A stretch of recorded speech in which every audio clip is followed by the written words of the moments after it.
Bonsoir à toutes et à tous. Merci de nous recevoir à travers cette édition du soir de la télévision Bonferrey.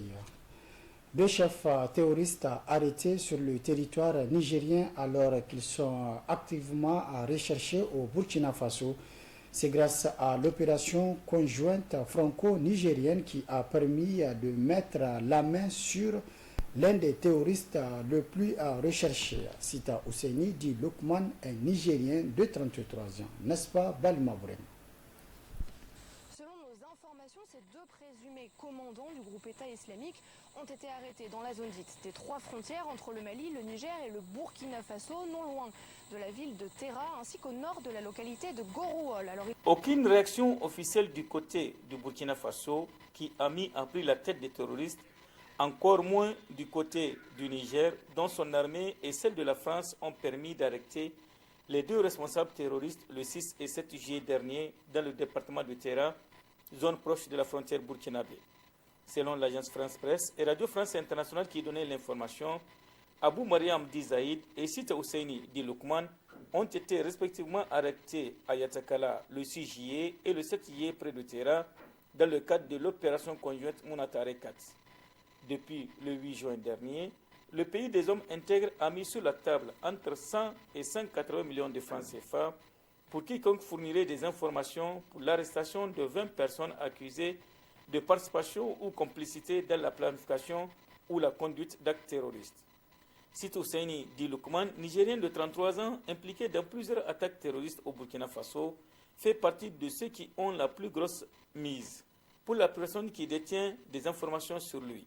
La zone des trois frontières, à cheval entre le Burkina Faso, le Mali et le Niger, est devenue un refuge pour les groupes terroristes depuis le regain des opérations militaires dans la zone. Le Burkina Faso et le Mali, appuyés par plusieurs pays depuis le départ des Français, mènent des opérations aéroportées et terrestres. Le Niger et la France vont-ils remettre les deux terroristes au Burkina Faso? La question reste posée. Et puis la salle de banquet de la primature a servi de cadre ce matin à la tenue de la réunion du comité du projet intégré de développement urbain et de résilience multisectorielle, plus DRM. La session a été donc ouverte par le directeur du cabinet du Premier ministre. Plus de précisions avec Youssouf Haïdara et Abdelaziz Seydou. Cette deuxième session de la réunion du comité du projet intégré de développement urbain et de résilience multisectorielle PDURM vise à faire le bilan de la mise en œuvre des activités à la date du 30 juin 2023. Aujourd'hui, nous sommes réunis pour apprécier l'état d'exécution de ces activités qui, il faut le dire, ont été planifiées nonobstant certaines contingences liées au délai de recrutement du personnel complémentaire du projet qui a pris du temps, mais qui est aujourd'hui bouclé avec un effectif de 81 personnes réparties dans une unité régionale, nationale qui est à Niamey et 7 unités de coordination régionale à l'intérieur du pays. Donc à cela s'ajoute le long processus d'approbation des termes de référence, la sélection des cabinets en charge des études et les lents délais consacrés aux études techniques, environnementales et sociales pour lesquels nous avons été assez optimistes au départ. Aussi, le PTBA qui va être soumis à votre attention tout à l'heure par le directeur de cabinet président du comité de pilotage a été remanié drastiquement pour tenir compte de tous ces aléas que je viens de citer et le ramener dans des proportions qui nous semblent réalistes, à hauteur d'environ 8 milliards 900 millions. Comme je le sais, ce qui va émousser certainement les ambitions de certains acteurs. Mais la nécessité de réaliser des études de qualité et conséquemment des infrastructures qui répondent aux normes de qualité exige cette démarche. Le président du comité du PDRM, en ouvrant la session, a rappelé l'intérêt qu'accordent les autorités de la République à la réussite du projet. Je voudrais vous rappeler que Son Excellence Bazoum Mohamed, président de la République, chef de l'État, attache un intérêt particulier à l'atteinte des objectifs de ce projet. J'en appelle ainsi au sens de responsabilité des différents acteurs afin de concrétiser les directives du gouvernement dirigé par son Excellence M. Oumoudou Mahamadou pour une mise en œuvre efficiente des projets dont la finalité est l'amélioration des conditions de vie des populations rurales et urbaines dans notre pays. Le projet intégré de développement urbain et de résilience multisectorielle PDUREM est une initiative du gouvernement nigérien soutenue par la Banque mondiale. Son objectif principal vise l'amélioration de l'accès aux services de base dans les municipalités et l'accroissement de la résilience des communautés face aux inondations. De la journée nationale d'information sur le règlement 14 de l'IMOA adopté par les chefs d'État membres de l'espace le 16 décembre 2005 à Bamako, au Mali. Organisée par le Fonds d'entretien routier, cette journée vise à faire des propositions pour sa mise en œuvre au Niger d'ici janvier prochain. Boubkara Amadou et Lukova. De la chaîne de valeur du secteur des transports des marchandises et des conducteurs, les membres du Comité national de suivi des recommandations du Forum national sur la charge à laisser les autorités de tutelle, tous réunis pour cette journée nationale d'information sur le règlement 14 relatif à l'harmonisation des normes et des procédures de contrôle du gabarit, des poids et de la charge de l'essieu des véhicules lourds de transport de marchandises dans les États membres de l'Union économique et monétaire ouest-africaine, UEMOA, organisé par le Fonds d'entretien routier et le Comité de suivi des recommandations du Forum national sur la charge à l'essieu. Les ministres en charge des infrastructures et des transports des États membres de l'Union, réunis le 21 octobre 2022 à Lomé, ont adopté une nouvelle feuille de route pour appliquer intégralement le règlement 14 à partir du 1er janvier 2024. La présente journée sur le règlement 14 vise entre autres à contribuer à faire des acteurs nigériens de la chaîne de transport, importateurs, exportateurs, consignateurs, transitaires, transporteurs, conducteurs, etc., avant cette échéance du 1er janvier 2024, des citoyens responsables, vecteurs de lutte contre la surcharge des véhicules lourds et de transport de marchandises. La Chambre de commerce et d'industrie du Niger, en tant que structure de soutien et d'accompagnement du secteur privé, apprécie cette initiative. Cette journée vise à jeter les bases d'un dialogue constructif entre les acteurs de la chaîne de transport afin de préserver le patrimoine routier. Comme vous le savez, la dégradation des routes provoque l'usure des camions, qu'ils soient chargés ou non, mais aussi fait augmenter les coûts de transport, ce qui contribue à réduire la compétitivité des exportations et rend nos importations plus onéreuses. Devant le caractère sensible de cette situation et pour marquer sa détermination, le gouvernement a mis en place un comité national qui rassemble tous les acteurs publics et privés concernés par la question. Le comité national est investi de la mission d'œuvrer à la protection du patrimoine routier, la sécurité routière, mais aussi d'affronter les défis découlant de la mise en œuvre du règlement 14.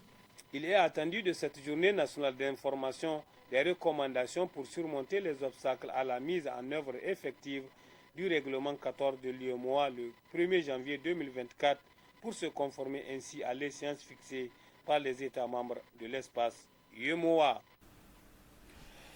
Les produits mis une situation pour une sécurité alimentaire et nutritionnelle durable, c'est le thème d'une conférence débat qui s'est ouverte cet après-midi au niveau du Centre alternatif espace citoyen de Niamey. Objectif de cette rencontre est d'attirer l'attention du public nigérien sur les valeurs nutritionnelles de certains produits locaux. C'était en présence d'un public qui s'est effectivement effectué le déplacement. Plus de détails avec Sidi Kouarouna et Mohamed Dori.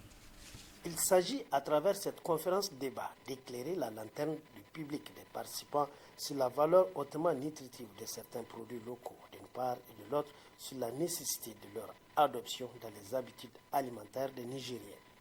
Initié par un consortium d'ONG dont AgriFocus et avec l'accompagnement de ADDC Wadata, cette activité devrait cerner la problématique de la disponibilité de l'accessibilité et de la commercialisation des produits. Aujourd'hui, ce panel, l'objectif c'est vraiment de faire découvrir au grand public c'est quoi les NUS.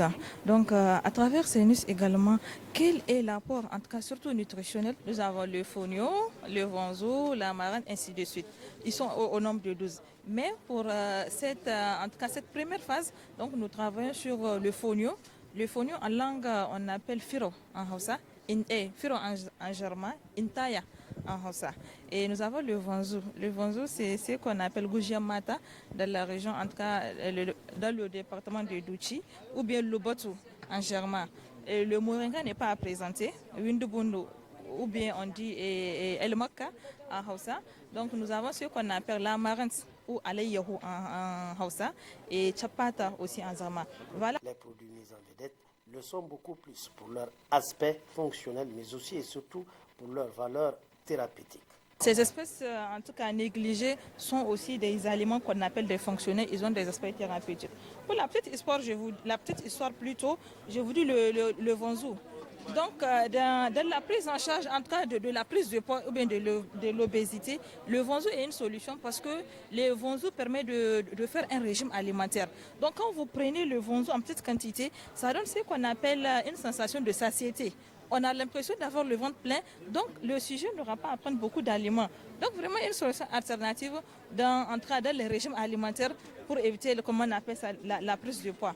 Également, pour les diabétiques, c'est vraiment un substitut que de prendre du céréal. Ils peuvent consommer, comment on appelle ça, le vonzou.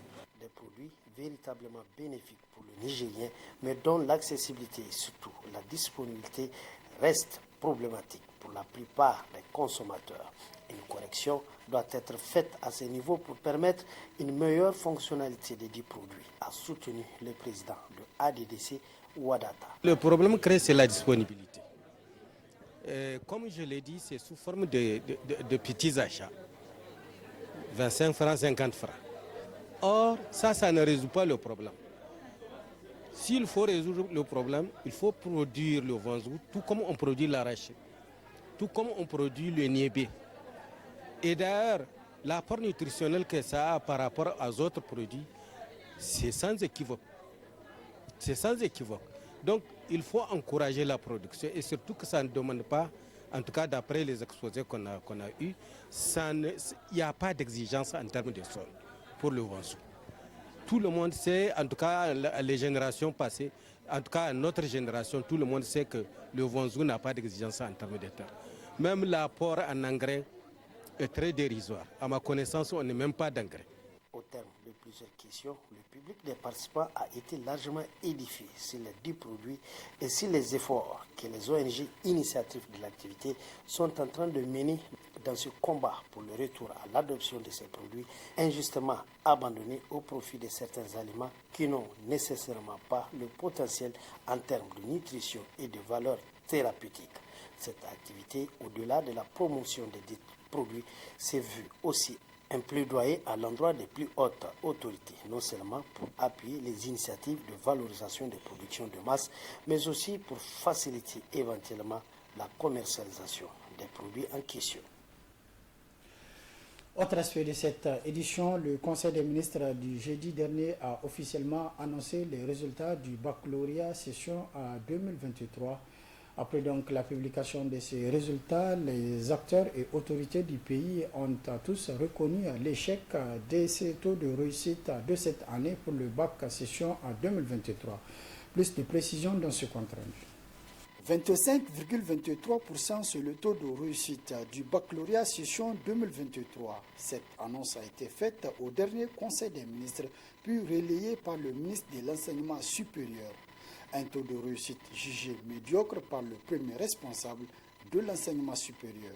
À l'issue de délibération des premiers et second groupes, 22 660 candidats, dont 8 786 filles ont été déclarées admises, ce qui donne un taux de réussite médiocre de 25,33%, toutes séries et spécialités confondues. Au niveau des acteurs de l'éducation, le constat est le même, c'est un sentiment de désolation qui se dégage. Pouvons dire que ce résultat-là, l'ensemble des acteurs devraient se remettre en cause. Les enseignants, les scolaires, les parents d'élèves, et même le gouvernement. Tout le monde devrait se remettre en cause parce que ce que nous avons attendu vraiment n'est pas ça. Je pense que nous devons tous nous ressaisir pour que dans l'avenir, qu'on puisse avoir un taux honorable, un taux acceptable, parce que dans le système enseignement-apprentissage, ce qui compte surtout, c'est les résultats à la fin de l'année. Quand on regarde également, les examens se sont tenus dans des conditions apaisées également.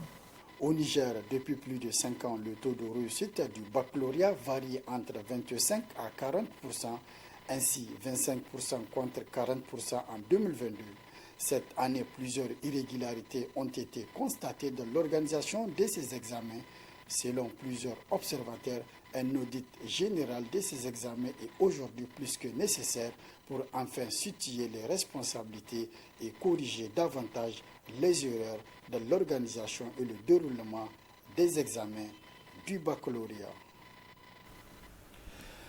Le Conseil supérieur de la communication, le CSC, a initié ce matin un atelier de vulgarisation de la charte des blogueurs, une première étape d'une série de formations qui a pour but l'élaboration d'une convention de régulation des réseaux sociaux au Niger. Aïcha Aboubakar et Ibrahim Amadou pour les détails.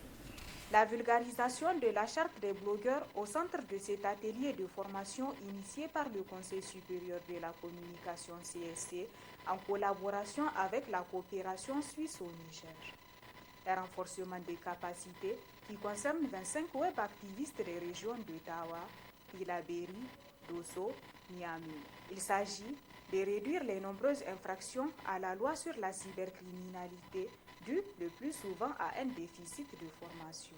Comme vous le savez, l'avènement des réseaux sociaux a permis beaucoup à nos concitoyens de créer des plateformes sur lesquelles ils véhiculent des informations de toutes sortes, souvent sans en mesurer les enjeux et sans aucun respect des règles élémentaires de vérification de l'information. Du fait de la méconnaissance de ces règles, quelques acteurs ont malheureusement enfreint la loi numéro 2019-33 du 3 juillet 2019 portant répression de la cybercriminalité et poursuivis devant les tribunaux. Il est donc paru impérieux pour le CSC d'accompagner les blogueurs en leur recommandant un bon usage des réseaux sociaux, notamment en les encadrant et en les responsabilisant davantage. Première étape d'une série de formations, cet atelier vise plusieurs objectifs. L'objectif de cette activité est donc de vulgariser ce projet de charte et recueillir auprès des web activistes du Niger des amendements sur le dit projet avant son adoption par le CSC qui doit être le dépositaire. À terme, ce projet de charte de blogueurs du Niger aboutira à la signature d'une convention de co-régulation des réseaux sociaux. Il s'agira de approuver le projet de charte, adhérer au projet de charte, adopter la charte par délibération du CSC, promouvoir la protection de la vie privée des personnes, renforcer l'autorégulation. Je peux vous assurer que le CSC poursuivra son accompagnement dans ce processus avec pour seule ambition de promouvoir un espace de libre expression dans la responsabilité, le respect de l'ordre public et des textes en vigueur. Au sortir de cet atelier de vulgarisation, il est attendu des participants l'élaboration d'une convention de co-régulation des réseaux sociaux au Niger. Du sport dans cette édition avec le football, le MENA U20 pour sa deuxième sortie face au pays hôte, la Côte d'Ivoire a enregistré une lourde défaite 4 buts à 1. Les nôtres n'ont plus donc leur destin en main. Ils doivent s'imposer face au Burkina Faso le 13 juillet prochain en vue de rester dans la course. N'est-ce pas, Mohamed Alpha? But à 1, c'est le score de la lourde défaite du MENA U20 face aux juniors du pays organisateur, la Côte d'Ivoire, comptant pour la deuxième journée du tournoi UEFA B U20. Les protégés de Abdrahman Issa Meiga, ordinateur, ont été mangés par les Ivoiriens dès la première période de jeu en marquant 3.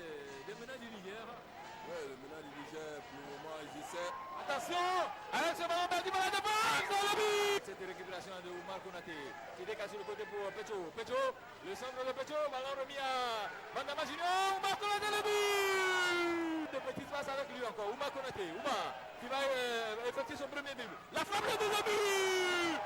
Le troisième but de la Côte d'Ivoire. Le MENA U20 était méconnaissable face à la Côte d'Ivoire au retour des vestiaires.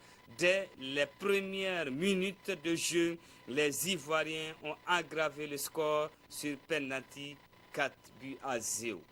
Face à Souleymane Yakouba, le contre-pied parfait. Ça fait 4 buts à 0 pour la Côte d'Ivoire face au Niger. Ah ouais, largement mérité. Désorganisés, éparpillés, blessés mentalement et physiquement, les U20 nigériens ont quand même réussi à réduire le score à la 63e minute de jeu sur coup franc, bien botté par Moustapha Sabou. Comme vous parlez à l'instant, le garçon va apporter plus au niveau de l'accélération surtout, de la vivacité du jeu à cette équipe de la Côte d'Ivoire. On va suivre le coup franc du Niger. Le beau but magnifique de Oumarou. Et score final, 4 buts à 1. Une lourde défaite dont le Niger n'a plus son destin en main et doit impérativement gagner son troisième match face au Burkina Faso le 13 juillet prochain en espérant un faux pas de la Côte d'Ivoire.